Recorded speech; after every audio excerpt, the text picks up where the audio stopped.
इस क्षेत्र ने पहले भी सरकारें देखी हैं।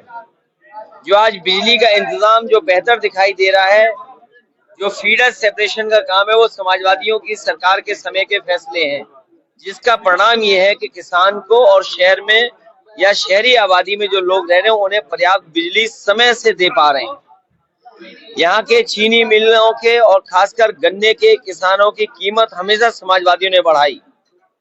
मोरना चीनी मिल की कैपेसिटी बढ़े, सरकार बोल के तो चली गई, लेकिन मोरना चीनी मिल की कैपेसिटी कैसे बढ़ेगी उसके बजट के लिए इंतजाम कोई नहीं किया। लेकिन समाजवादी पार्टी जीतेगी, सदन में अभी आवाज उठाएगी, सरकार को घेरेगी और सरकार बनने पर कैपेसिटी जैसे कई चीनी मिलों की क्षमता बढ़ाई थी उस हिसाब से बढ़ा करके करेंगे और किसान के सामने कभी भी पेमेंट का संकट ना हो, वो मैकेनिज्म, वो व्यवस्था, वो पॉलिसी बनाने का काम करेंगे जिससे सरकार, चीनी मिल और हमारे किसान के सामने कभी संकट पैदा ना हो।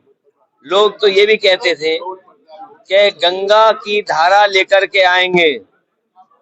क्या गंगा की धारा पहुंच गई?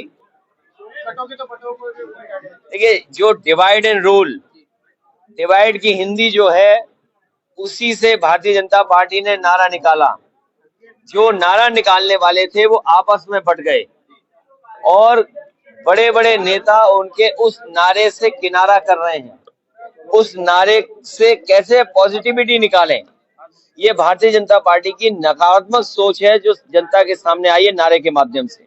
27 में जो 24 का परिणाम आपने देखा, जो 24 का परिणाम देखा, उससे बेहतर परिणाम होगा।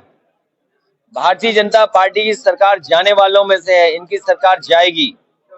एनडीए नकारात्मक लोगों का गैंग है, उन लोगों का है जो स्वार्थी हैं।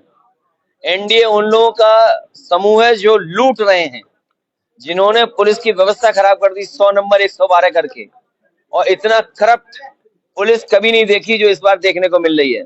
अभी तक तो पुलिस चोर को पकड़ती थी, अभी कई जगह पुलिस को पकड़ रही है।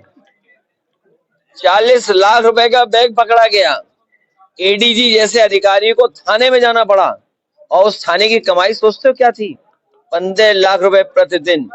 इतनी लूट कभी नहीं हुई। और मैं चला जाऊं किसी आईपीएस से चुपचाप बैठ करके बात करना कि 50 में पायदान पर जो अधिकारी था उसे टॉप पे बैठा दिया।